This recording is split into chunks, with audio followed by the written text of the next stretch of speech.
Hello বন্ধুরা, তোমরা সবাই কেমন আছো? আমি চলে এসেছি তোমাদের কাছে আরও একটা নতুন ভিডিও নিয়ে। তাহলে চলো ভিডিওতে যাওয়া যাক।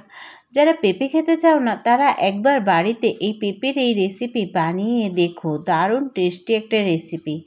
আমি প্রথমে একটা পেঁপে নিয়ে 4 পিস করে নিয়ে একটা কুড়ানিতে ভালো করে কুড়িয়ে নিয়েছি। তার মধ্যে অল্প নুন দিয়ে মাখিয়ে 2 মিনিট মতো রেখে দিয়েছি। তারপর একটা পাত্রে কুড়ানো পেঁপে ভালো করে হাত দিয়ে চিপে চিপে জল বের করে নিয়েছি।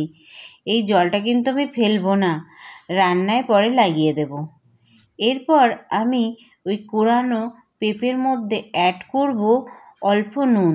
যেহেতু আমি এখানে নুন দিয়ে মাখিয়ে রেখেছিলাম, তাই এখানে আমি অল্প একটু নুন দিলাম। আর দিলাম হলুদ, জিরের গুঁড়ো, আদা, কাঁচা লঙ্কা আর রসুনের পেস্ট।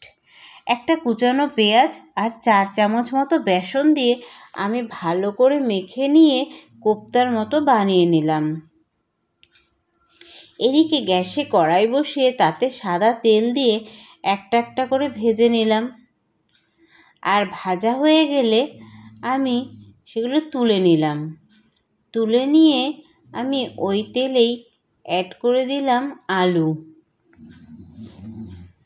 আলুও ভাজা হয়ে গেলে আমি তুলে নিলাম।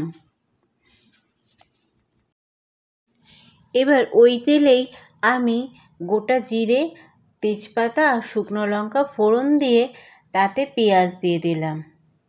পেঁয়াজ একটু নাড়িয়ে চাড়িয়ে আমি একটা গোটা টমেটো দিয়ে দিলাম। ভালো করে ভেজে নিয়ে তাতে বাটা মশলা অ্যাড করে দিলাম। বাটা মশলার মধ্যে ছিল আদা, কাঁচা লঙ্কা আর রসুনের পেস্ট। তারপর আমি গুঁড়ো মশলাও অ্যাড করে দিলাম।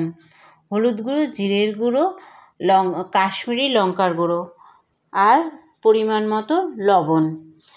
এই কাশ্মীরি লঙ্কার গুঁড়ো দেওয়ার জন্যে রঙটা যাতে সুন্দর হয় তার জন্যে কাশ্মীরি লঙ্কার গুঁড়ো দিয়েছি। তারপর কিছুটা কষিয়ে নিয়ে আলু দিয়ে দিলাম। আলু যেই কষানো হয়ে যাবে তাতে আমি জল দিয়ে দিলাম। আর ওই যে পেঁপে থেকে যে জলটা বেরিয়েছিল সেই জলটাও আমি দিয়ে দিলাম। আর ঝোল ফুটে উঠলেই আমি দিয়ে দিলাম কোপ্তাগুলো। আর ওপর থেকে কিছুটা ধনেপাতা ছড়িয়ে গ্যাসের আঁচ বন্ধ করে দিলাম। আর কিছুটা সময় 3 মিনিট মতন ঢেকে রাখলাম। আর তৈরি হয়ে গেল আমার দুর্দান্ত স্বাদের রেসিপি। আর বলছি বন্ধুরা, তোমাদের যদি আমার ভিডিওটি ভালো লেগে থাকে তাহলে অবশ্যই একটা লাইক, কমেন্ট আর শেয়ার করে দিও। আজকের মতো টাটা।